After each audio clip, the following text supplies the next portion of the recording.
Hi everyone, welcome back to Answer Domination, and today we're going to discuss the important rules that you need to follow for your IELTS writing task too. Okay, so in the last videos we have discussed the format, we have discussed the structure, and we discussed the grammar topics, and now we're going to come to the writing task 2 part, that is essay writing, and we're going to discuss a set of rules that you're required to follow. अब हम rules क्यों discuss कर रहे हैं? Because आप ये चीज़ समझो, अगर हम कैटेगरीज़ वगैरह पढ़ते हैं या अगर हम फुल फ्लेज सैंपल आंसर पढ़ते हैं, तो मैं वो करवा दूँगी एक क्लास में, एक वीडियो में, उसमें दिक्कत नहीं आएगी। बट अगेन अगर आपको रूल्स ही नहीं पता होगा, तो there are very high chances that you gonna repeat the same mistakes again and again. ठीक है? तो इसलिए एक सैंपल आंसर करने से पहले या कैटेगरीज़ पढ़ने से पहले I would really like you guys to focus on the rules for your all the writing task 2 categories. ठीक है? तो मतलब कितनी भी कैटेगरी उठा लो, चाहे आप ओपिनियन वाली उठा लो, चाहे आप आउटवे वाली उठा लो, चाहे आप अग्री डिसएग्री वाली उठा लो, चाहे आप अपनी नॉन ओपिनियन वाली कैटेगरीज जैसे कॉज एंड इफेक्ट वाली उठा लो, प्रॉब्लम सॉल्यूशन वाली उठा लो, कुछ भी उठा लो, कोई भी कैटेगरी हो जाए, जो ये वाले रूल्स हैं जो अभी मैं बताने वाली हूँ, ये सारे रूल्स एज इट इज़ रहेंगे, इनमें कोई मेजर डिफरेंस नहीं आएगा। ठीक है? So come let's get started. Again ये वीडियो बहुत इंपॉर्टेंट है, ये टॉपिक बहुत इंपॉर्टेंट है, तो प्लीज बहुत ध्यान से समझना। ठीक है? नंबर 1, ऑब्वियसली कुछ सेट ऑफ रूल्स आपको बहुत बेसिक लगेंगे कि अरे ये तो बहुत बेसिक था, ये पता था, but still let me tell you कि स्टिल इसमें बच्चे गलतियां करते हैं। Number 1, introductory paragraph, introductory paragraph and conclusion paragraph must be almost equal. ठीक है? Now this I am talking in terms of number of lines.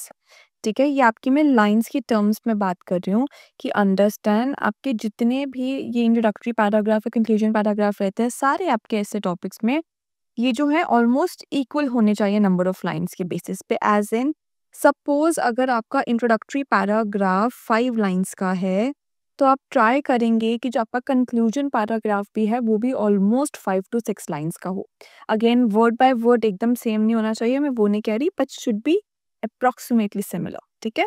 Similar as in case of number of lines, वो almost same होनी चाहिए। Second, similarly body paragraphs, body paragraphs must be almost equal. Again, this thing I'm talking in terms of number of lines. ठीक है? Ideas के basis पे या कुछ topic के बेसिस पे बात नहीं कर रही, लाइंस के बेसिस पे बात कर रही हूँ कि समझो जितने भी बॉडी पैराग्राफ्स होंगे, चाहे 2 हो, चाहे 3 हो, चाहे इवन 4 हो, what ever it is, ensure कि वो ऑलमोस्ट इक्वल होने चाहिए। फॉर एग्जाम्पल, अगर सपोज BP1 6 लाइन्स या 7 लाइन्स का बना रहे हो, तो ट्राई करो BP2 भी अराउंड 6 to 7 या 6 to 8 लाइन्स के आसपास हो। ठीक है? Number 3, length of body paragraphs. बहुत अच्छा होगा अगर आप ये नोट्स आप मेरे साथ साथ बना लो, आपको प्रैक्टिस में याद करने में बहुत इजी रहेगा। Length of body paragraphs must be more than intro and conclusion paragraph. ठीक है? Again this thing I am talking in terms of number of lines.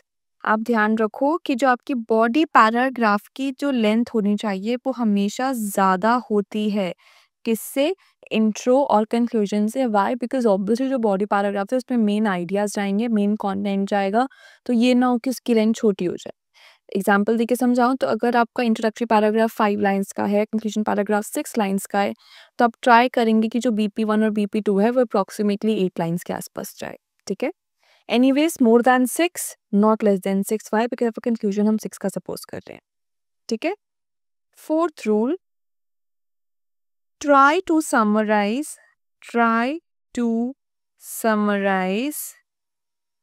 your answer in how many paragraphs? बताओ। in 4 paragraphs. आप try करेंगे कि जो आपका writing task 2 है, वो आप कितने पैराग्राफ्स में सम अप कर रहे हो? 4 पैराग्राफ्स में सम अप कर रहे हो। अब आप मुझे बताओगे कि कौन-कौन से पैराग्राफ्स बनेंगे वो? सोचो, बताओ। सबसे पहला क्या होगा? Introductory paragraph. अगर लास्ट वीडियो देखी है तो ये आप बता सकते हो, नहीं देखी तो नहीं बता पाओगे। Introductory paragraph, then body para 1, then body para 2, and then conclusion paragraph. ठीक है, अगर एक्स्ट्रा फॉर्म करना पड़ेगा तो आप बॉडी पैरा 3 फॉर्म करेंगे। ठीक है, अब मैं ये क्यों कह रही हूँ कि आप ट्राई करोगे 4 पैराग्राफ्स में सम अप कर रहे हो, अगर ऑप्शन या चांस मिलता है तो हमेशा 4 पैराग्राफ्स में सम अप किया करो। व्हाई? बिकॉज हमें पता है कि हमें अपने बीपीज इक्वल रखने हैं। तो अगर आपको थर्ड पैराग्राफ फॉर्म करना पड़ रहा है तो वो सिर्फ ज़्यादा आइडियाज़ नहीं लेगा, but at the same time it will consume more time also. ठीक है, जो ऑलरेडी आप लोगों को डिफिकल्ट होता है मैनेज करने के लिए। Now fifth rule, mention opinion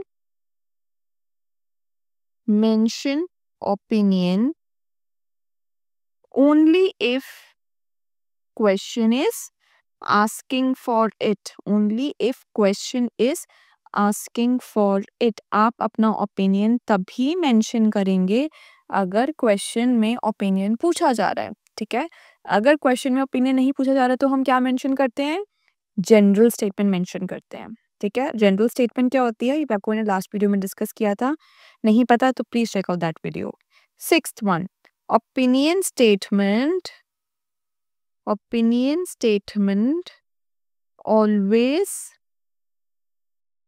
come in a pair मतलब अगर एक चीज अगर ओपिनियन पूछा जा रहा है तो हमेशा सॉरी अगर ओपिनियन पूछा जा रहा है तो ही आएगा। सेकंड चीज, अगर ओपिनियन पूछा जा रहा है तो हमेशा 2 जगह पे जाएगा। एक कहाँ पे जाएगा? इंट्रो पैरा, और दूसरा कहाँ पे जाएगा बताओ? हमने ये चीज भी डिस्कस करी थी। Where it will go? It will go in the conclusion paragraph. ठीक है, it will go in the conclusion paragraph. The take, the stand, everything will remain same, but the way you present it, that will be entirely different. Now, come to rule number 7. Rule number 7 says, do not use personal pronouns, exception opinion statement। ठीक है, यही एक reason है that why in opinion statement we write in my opinion and why in thesis we write this essay will discuss and not I will be discussing in everything। ये मैंने last video में गलत mark करवाया था। अगर आप I will be discussing या I will discuss करते हो थीसिस में तो ये गलत होता है। हमेशा एक what you gonna right, this essay will discuss, और ओपिनियन में कैसे लिखोगे? इन माई ओपिनियन, जो पर्सनल प्रोनाउंस या फर्स्ट पर्सन में काउंट होता है। Now eighth rule, example in which body paragraph is compulsory? In BP2 या फिर last body paragraph is mandatory। ठीक है, यहाँ पे एग्जाम्पल ऐड करना कंपल्सरी होता है, मैंडेटरी होता है। एंड इंश्योर कि अब जब आप एग्जाम्पल लिख रहे हो तो आप अच्छे से फॉर एग्जाम्पल या फॉर इंस्टेंस करके लिख रहे हो। ठीक है, this is very important. Ninth, do not state facts, figures or source of information in example। इसका एग्जाम्पल देके आपको मैं समझाती हूँ ये चीज। फॉर एग्जाम्पल अगर आपने लिखना है 70% of people living in UK are smart according to Times of India। आप इसको ऐसे नहीं लिख सकते। आप इसको कैसे लिखेंगे? Majority of people living in UK are smart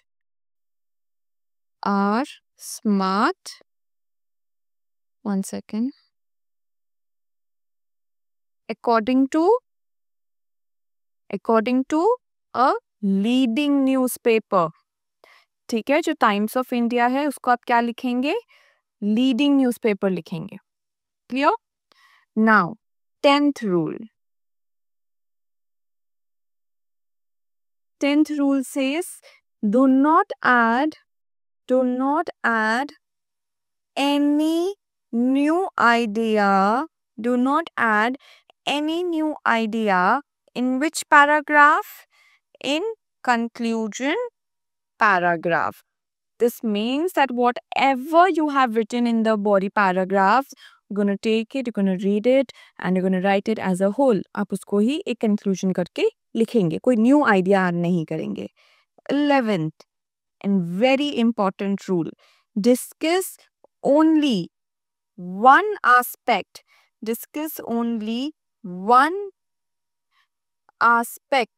in one body paragraph.